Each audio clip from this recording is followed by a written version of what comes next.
Hello there, ladies and gentlemen. I am Scott. I am an American in Bangkok, and I am in Bangkok right now. I'm in my office, which doubles as my kids' room.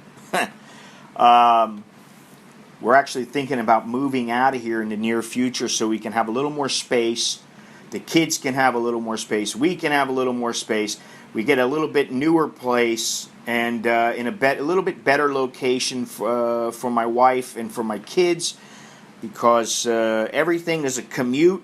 So you want to have the shortest commute possible, especially if you don't feel like sitting in traffic all the time.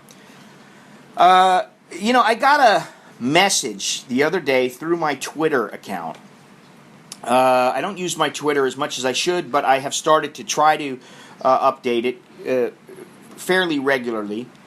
And I got this message from a guy, and I thought it was interesting because the name of the message, the link in the message that he directed me to was 9 Reasons You Should Quit Your Job and Move to Thailand. He found an article, he came across an article by a woman named Lorraine Coutier, I guess she's Canadian, and she gave 9 good reasons why you should quit your job and move to Thailand. Now, I have mixed feelings on this statement, because I think that just to say, oh, well, I'm just going to quit my job and bail is pretty foolish. And I think you need to look at both sides of the coin. And I think that's why he sent me the message, but also he knows, I believe, most people know, if they follow my videos and my podcast, that I try to look at both sides of the coin. I don't always just say, oh, it's so wonderful, everything is so fantastic. I don't want to be negative, and I'm not trying to be negative, but I do try to look at all sides. I try to look at the good, the bad, the ugly, the beautiful. And I think that while there are some good points in this particular article, there are some things that this person glosses over. First of all, she doesn't live in Thailand. She may have come to Thailand for a few months, but she does not live here. So that should be a caveat that she should have said, because, she's telling people, oh, these are the 9 reasons you should quit your job and move to Thailand. Maybe she should say, hey, these are the reasons, but I only lived there for a couple of months. I didn't really, this is the thing. When do you become a resident, or when do you become an immigrant, as opposed to someone who is traveling and who decides to stay a while? I think there is a difference, especially in her particular case, because I think that, like I said, she has some good points, but I think that there are some things that she kind of glossed over and failed to mention that a longer-term person, like myself, would kind of laugh at, and that's exactly what I did. So let me get into what she wrote here. She wrote, Thailand is known for being a beautiful holiday destination, but it is also a great place to live. The people are friendly, everything is super cheap, and the internet is great. Meaning that for people who work from their computers, it's a great country to move to. Okay, there are places in Thailand that are definitely beautiful destinations. Some of the beaches are beautiful. Some of them have been absolutely decimated by growth, by building.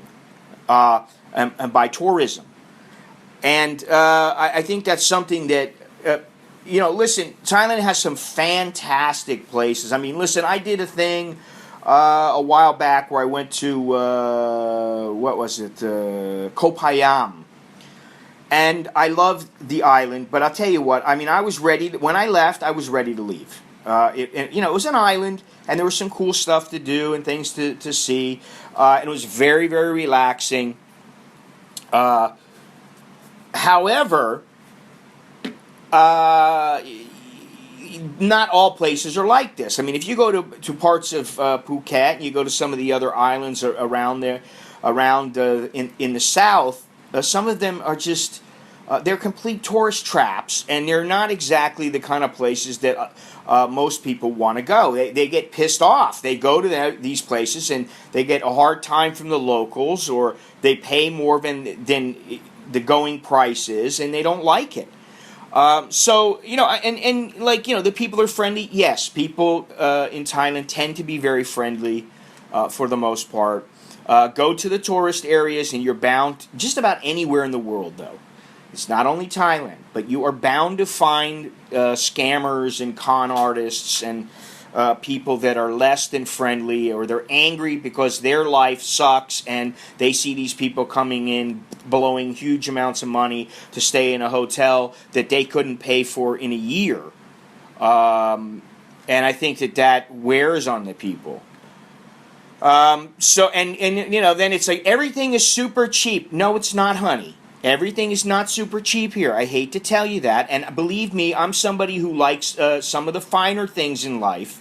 I just can't afford everything that I want. I have some nice things, but I am very careful with my money because I know that having the money is very important. Having luxury items is not necessarily, they're not necessary.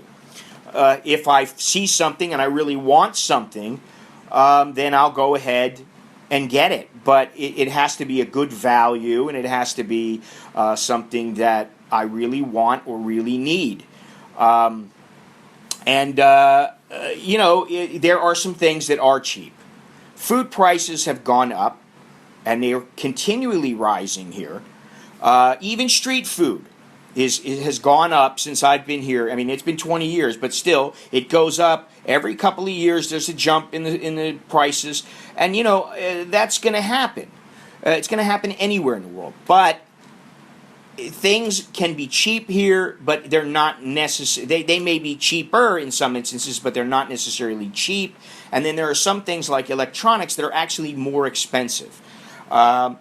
So, that's something else to consider. Now, this is not one of her reasons. This is just her little opening paragraph. But the number one reason that she has is there are a lot of jobs for English speakers. Lack skills? Don't worry. Speaking English is the only skill you'll need to teach English and get paid for it.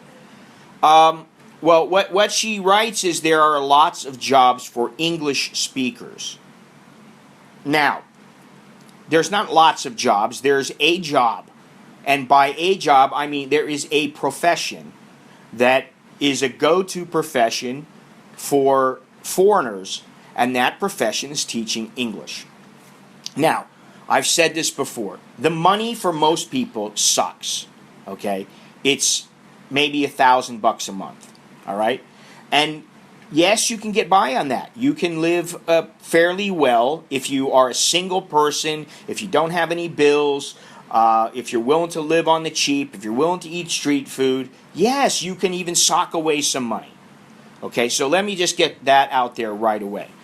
As far as there being a ton of jobs, different jobs for English speakers, you really need to have the skills in a certain niche. There are a few niches. Maybe you can be a chef for a hotel. Maybe you can work with a tour agency or travel agency or something like that. There are some jobs. You can work with a hotel chain. You can work. There are a few different professions that tend to get people into the country, but these people are, in my opinion, the vast majority of them, while they enjoy Thailand, they're not coming to Thailand just to experience Thailand. They're coming there to work. They're coming here to work. They come to work, and experiencing Thailand is an offshoot from that. Whereas I think that some of these people, the younger people, they come because they want to experience Thailand, and they need a way to be able to finance that. So they decide to teach English. And I think that that's where the mistake is I don't know if it's a mistake. I would say that I think that's where I find fault, because I think that it's the children and the people who are learning from some of these people who sometimes suffer, because, first of all, there's a turnover of English teachers. Now, I'm not talking about people who teach as a profession. I think that's fabulous. If you want to come here and teach, and it's your profession, you have a degree, and you decide, I want to come here, I want to teach, and I'll live in Thailand, and it's what I want to do. Okay, fantastic. I think that's the kind of person that Thailand needs. That's what the Thai government is looking for. I don't think it needs the people who are here for 3 months and then they're gone. I think that those are the kind of people that, first of all, I don't think they make as good of teachers as somebody who is a career person, although I could be wrong. I think that some people are less than committed, and I also think that what it does is, you come in and you start teaching a class, and then 3 months later you're going to leave because of whatever. You want to move on to the next place, or you don't have enough money, or whatever it might be. And then all of a sudden the kids that you're teaching, or the people you're teaching, are going, oh, I need another teacher. I got another teacher. And then maybe they go through another and another and another. And I don't know. I think that's probably detrimental. It's more detrimental than it is beneficial. But the main thing is that nowadays you need to have a degree. So if you want to come over here, understand something. You're coming over with a degree. Not everybody's going to work in a university and make $70,000, $100,000 a month. It's just not going to happen. First of all, there aren't enough jobs for all the university teachers all the teachers that may want to teach in a university. And second of all, the money that you're going to make working at some private school is anywhere from about $30,000 to $40,000 baht a month. Now, that's not very much money. And you can say what you want about being able to live here, but let me tell you something. $1,000 is $1,000. It doesn't matter where you are. You're not going to be able to go out and buy a car making $1,000 a month. You're not going to be able to take a trip. If you're going to take a trip somewhere like to Indonesia, for instance, go to Bali, you're going to have to scrimp and save. Because $1,000 a month doesn't leave a whole lot of leeway, especially if you're the kind of person who wants to go out and party, or you've got a girlfriend who expects a little help, or she expects to be taken out and to be taken out to nice places, or just places that end up... Listen, Fuji, in my opinion, is not a real nice Japanese restaurant, but it can add up. It can be very expensive. If you have a salad, you have a drink, you have some sushi, and then you have a little meal, it can easily run 1,500 baht. I mean, that's what, $45 for two people? I mean, listen, if you're only making $1,000, yeah, you can swing it. I mean, it is doable. But I just think that to say that, speaking English is the only skill you'll need to teach English and get paid for it. First of all, that's a little misleading, because you got to have a degree, and they like to see the TEFL certificate or the equivalent. And just like I said, here's how I look at it. If I was 33, what was I when I came over here? I was about 32. If I was 32 years old and I came over here and I said, I'm going to teach English, I don't know that living off of, say, $1,000 a month, I'd be able to save for my future, meet a woman, get involved with her, get married, have children, and build a life for myself. I guess that's my point. I know that Thais do it, but this is their country. They don't need visas. They know what to pay for the most part. And things are easier for them here. So I think that's one thing. Now, she goes ahead to write, number two, if you work from a computer, Thailand is the perfect place for you. Well, listen, just about any place that has decent internet is a perfect place.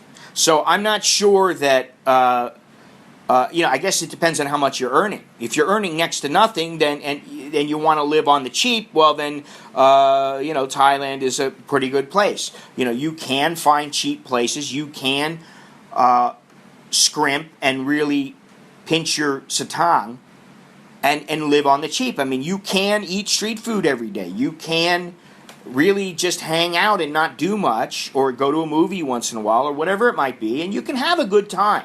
I'm not saying that, but what I'm saying is, if you desire a few Western comforts, if you desire the ability to go out and buy, $150, $200 of clothes every couple of months, it's going to be difficult. And you, like I always say, you want to go out and buy a nice watch. A nice watch might cost you $500. It might cost you $2,000. It might even cost you more than that. Depends on how much money you have. But I personally have never been the kind of person who I want to get.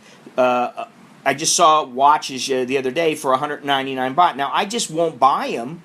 It's not because I think I'm too good for the 199 baht watch. It's because I want a watch that I think is going to last me, and I won't ever have to pay for it again. And I like the way it looks, and I know that there's a brand behind it. And I just like knowing that I have a nice timepiece. So that's one thing. It doesn't have to be a watch. It can be clothes. It can be buying a car here. It can be just about anything.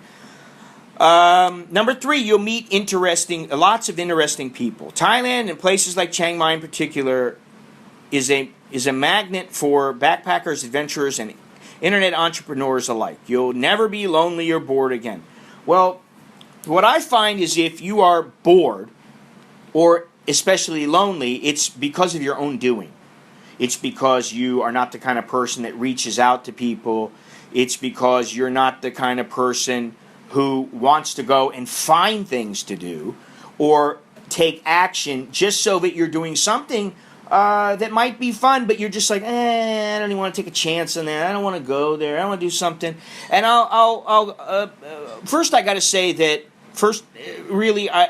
I want to say that I think that you can meet interesting people everywhere. It doesn't matter where you are. I was in Florida and I met people. I was in New York and I met people. In Florida, I met a guy at the chocolate shop that was a very nice guy and very interesting. He had some things that we talked about what he does on the side and how he's been working at the chocolate shop for something like 11 years, and he's saving money for a trip around the world, and he's buying a house, and he's doing it. And I found that extremely interesting to me.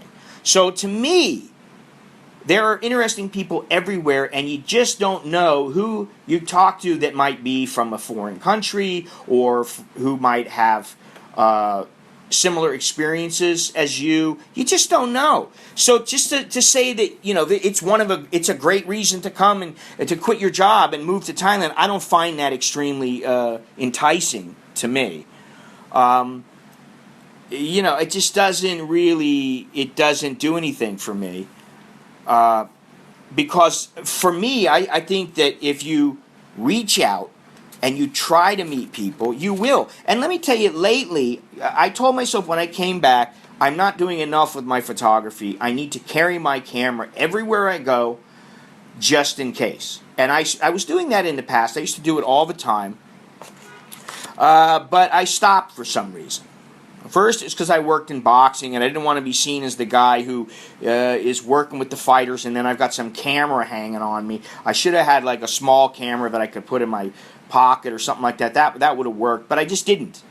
And then I've just slowly kind of done trips where I did them specifically to take photos, but I wouldn't carry around a camera in day-to-day life. And what I realize is I have a lot of photos from outside of Thailand and not nearly as many that I really like inside of Thailand. So I decided to start carrying my camera around. Now, how does that relate? Well, the other day I went to go meet my buddy. I carried my camera with me, got it over my shoulder, and I'm waiting for him, and he's going to be there in about a half an hour. So I decided to walk around in this mall. It was at The Street. The name of the place is The Street. It's on Ratchada. And I just decided to walk around. So what? Lo and behold, I stumble upon a chess tournament. And I see these kids playing chess. So I decided to take photos of the tournament and take some video of it. And so I came across that, and I met some people that were working with the organization, the Thailand Chess Association. And I talked to them a little bit. And I thought that was quite nice. And then the other day, a few days afterwards, I went to the mall Bangkok, and I was walking, and I decided to go up to the top floor, which I don't usually go. It's just basically a movie theater, and there's some coffee shops and some food places. But I don't usually go up there, and I just said, I'm going to go up there because I've been trying to walk a lot, and I thought, I'll go up there and I'll walk around, and that'll get me some steps. I'll get I'll be moving. I'll be active. So I'm walking around, and I stumble into a hip-hop dance championship in their convention room or whatever. And I'm sitting next to a bunch of people, and they start talking to me. I start talking to them, and I am taking photos and taking video. Boom, there's another place, and I met some people there. At the chess tournament, I met an old man. He was about 75 years old, and he actually asked me if I wanted to start playing chess with him. Turns out he was really good, and maybe he thought I was really good, which at one point in my life when I was younger, I was decent.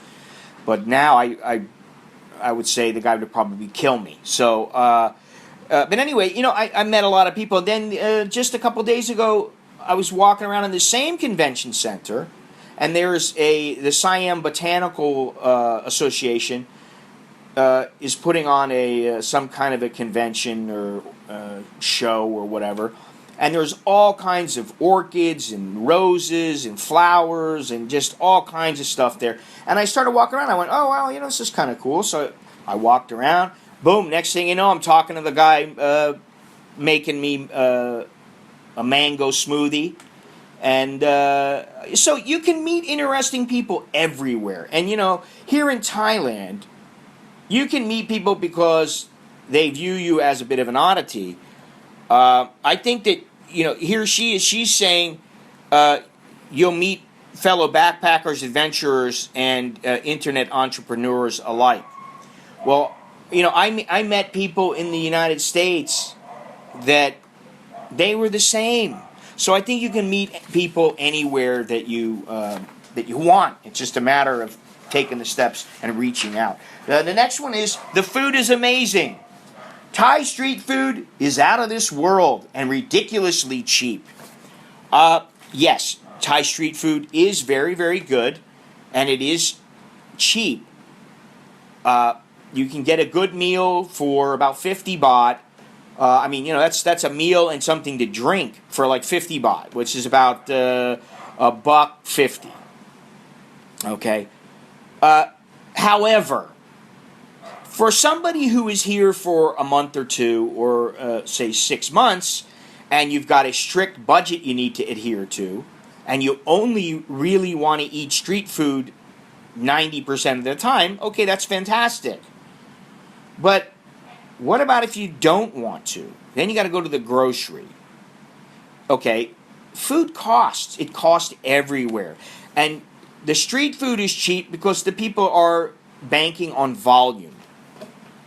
You go into the grocery store, and yes, they're banking on volume, but they also got to make a decent profit margin so that they can stay in business. So Fresh Mart, Foodland, Villa Market, all these places.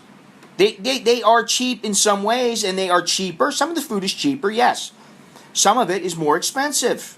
Some foods are always expensive, like blueberries and blackberries and cherries and stuff like that. That stuff is always expensive.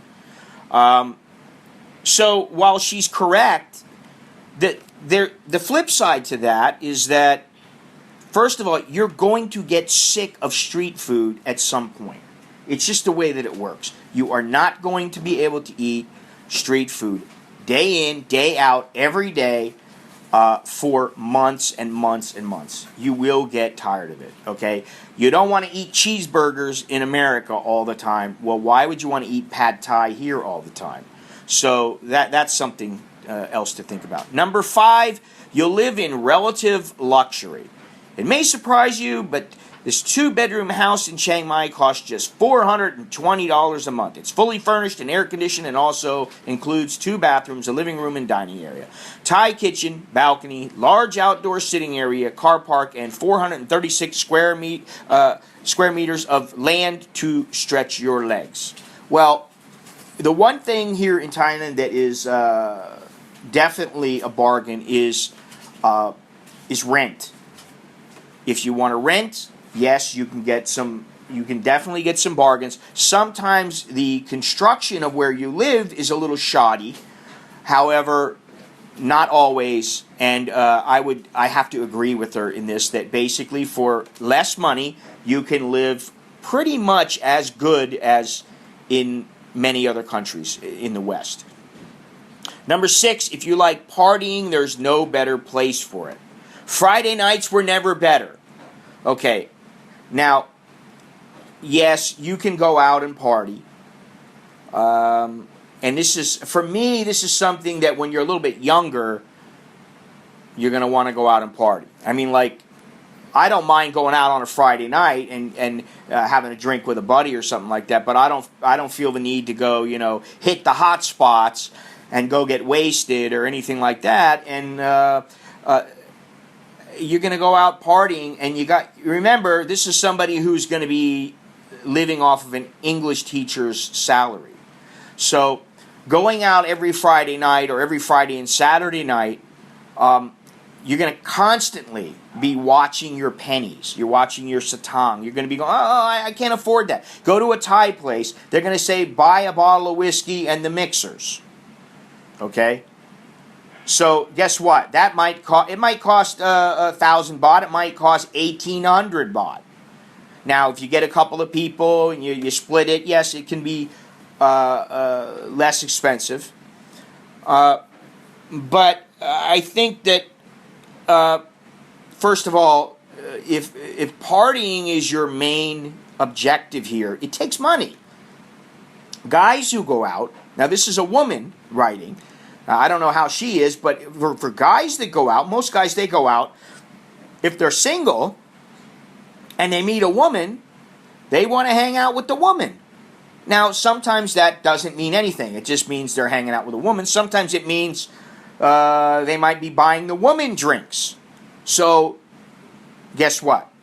Your budget is going to take a hit. So, while I agree with her, I think that this is only good if you are really watching your money. You can go out, you can do what, I used to do when I was younger, which is, you have a couple of drinks before you go out. That way you're feeling pretty good. You and your buddies go out. You got the designated driver. They take you to where you want to go. You go, you have 1 or 2 drinks. Maybe you buy somebody a drink and you get out of the place. You paid for 3 drinks. It costs you $15 or whatever it is now. Maybe it costs you about $20 now, 25, depending on where you are. If you're in New York, it might cost you $50 for 1 drink. Anyway, so, whatever. Yes, it's a good place to party, but again, you can find great places to party just about everywhere. Number 7, spend your weekends traveling and really living. Sure, you could spend your weekend at Walmart and the cinema, or you could spend it at the beach. Up to you. Okay. Again, you're going to be spending the weekends traveling and really living off of your English teacher's salary while you're partying on Friday nights. I don't think so. Okay, yeah, you might travel down the street. You might travel to Pattaya for the weekend. But I don't know. I think it's a lofty goal to say you're going to be partying on Friday nights and you're going to go spend your weekends traveling and really living. And first of all, or 10th of all, or whatever. Yes, you can spend it at the beach. You can spend a weekend at the beach. Okay, well, that doesn't cost much money. But getting there might cost you some money, depending on where you are. If you're in Bangkok, where are you going to go? You're going to go to Pattaya? You're going to go to Hua Hin? You're going to go to Koh Samet? Guess what? even those places are going to cost you a little bit of money, and that your budget is going to take a hit. So if you're going to be an English teacher and you're not somebody who is a career teacher, you're not somebody who's working at a university or something like that, I think it's going to be a little more difficult than she leads. She writes in the article. I mean, she's only got 2 sentences here. Sure, you could spend your weekend at Walmart and the cinema, or you could spend it at the beach. Up to you. I don't know. If you can go to Walmart, you can go to the beach, but where's all this money coming from? You know, that's something to consider. Where's all this money coming from? Because let me tell you something. If I'm a little older and I don't particularly want to stay in a dormitory, and while I have stayed in guest house, even recently, my wife and my kids, we had a big room at I forget the name of the place in Hua Hin, and we didn't have any problems with it, really. It was a little like, my wife was like, well, we don't usually stay at places like this, but it's okay, you know. And it was all right. There was nothing wrong with it. We were comfortable, and it was only I think it was like 300 baht a night or something. It was pretty cheap, and we had a big barbecue, and it was a nice time. So it is possible. So I don't necessarily disagree with her, but I think that for the kind of guys who like to go out and get wasted, or they're going out scamming on women, and maybe their women are like, hey, I need a little money, and they're coughing it up, or they're falling in love with girls, or something like that. Much more difficult than she leads you to believe in this article. Number 8, Thailand has a state-of-the-art healthcare system. I basically agree with this. I will say that the costs are getting expensive for procedures. Not necessarily to go in and get seen, like if you have a cold or you have a little cut or something like that. Most of that stuff's pretty cheap, especially compared to medicine in the United States or in the West. Definitely cheaper, and the care is generally as good as in the West. Now, I will say that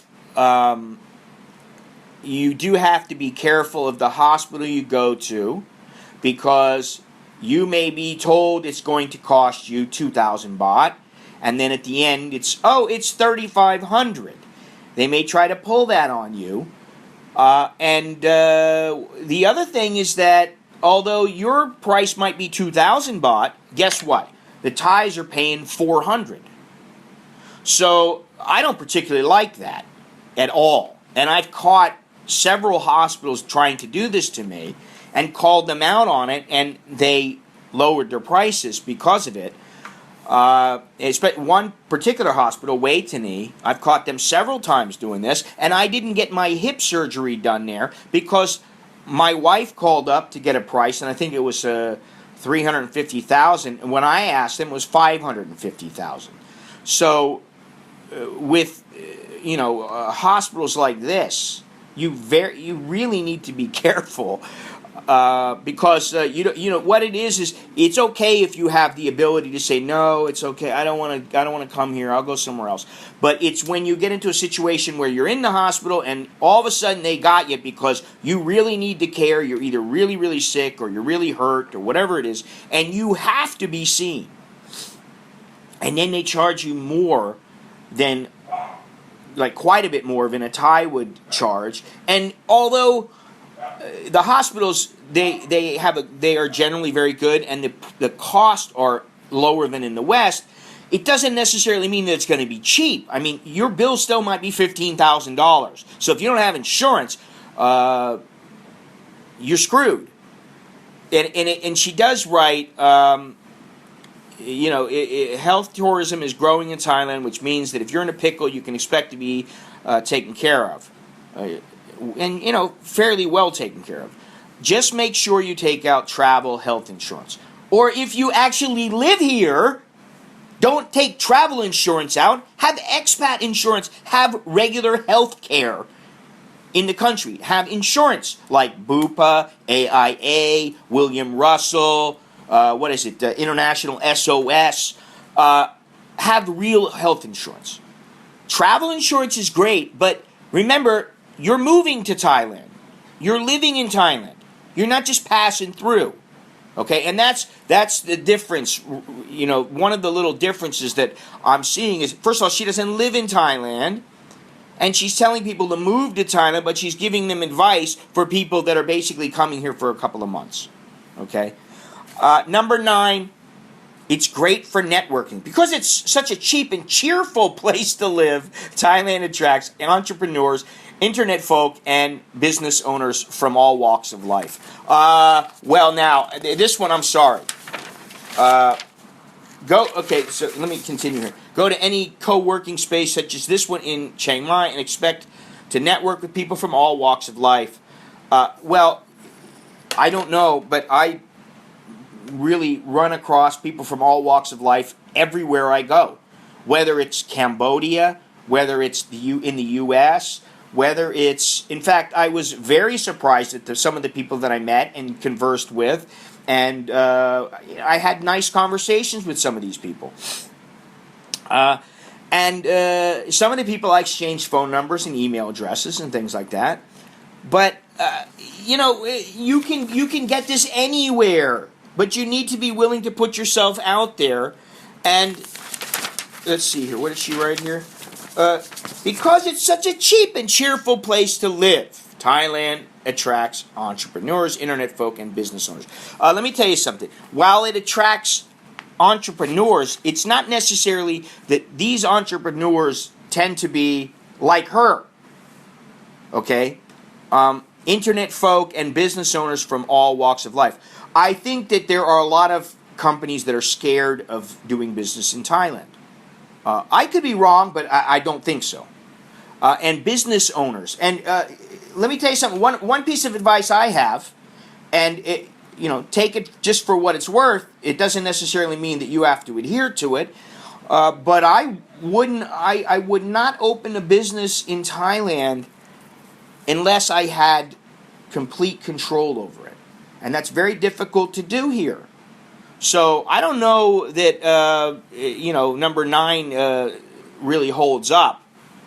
And, you know, it's such a cheap and cheerful place to live. Listen, if you want a nice standard of living, it costs money no matter where you are in the world. That's the bottom line. Money talks, money buys you comfort, stability, luxury, and a higher standard of living. It just does. Now, you can have a higher standard of living in Thailand for less. Definitely. That was illustrated to me very clearly with some of the some of the places that I went to in the United States and went to with my family. The cost was fairly extreme. I was very surprised by some of the costs. But then again, there were some things that were relatively cheap. And I went to the grocery store, and some of the stuff there was very cheap compared to what it is in Thailand. Like strawberries tended to be cheaper than they are here. Avocados, 3 for $1. Here, guess what? They're 89.99 baht for one. So I don't know. I think it's a trade-off, and I think that while there are some entrepreneurs and business people who have the balls and the money to come to Thailand and start a business, I think there are quite a few people who have been scared away either by the economy, by the mentality of Thais, by the attitude of the government, or whatever it might be, in their opinion. And this is my opinion. I think that it's a difficult place to do business unless you really have an in, unless you really have some clout and you have some money. And I'm not talking about $1 million baht. I'm not talking you got $30,000, $50,000. I'm talking about you have serious money. You are a big company. And the big companies get screwed, not only in Thailand, but in Philippines and many other places. They're getting screwed all the time. It's part of doing business. So you better have some money. You better not be some guy trying to scrimp by and okay, I'm going to earn $1,000 a month from my business, and guess what? That $1,000 might only be $400 or $500 by the time you're done paying for everything that you don't know about or that is unexpected. So Anyway, I thought it was pretty interesting. I think that, she has some good points, like I said, but I think that there are some things that she left out that people need to know. So, anyway, that's all I got. Until next time, I'm Scott. I'm an American in Bangkok. Chok di la jerken mai.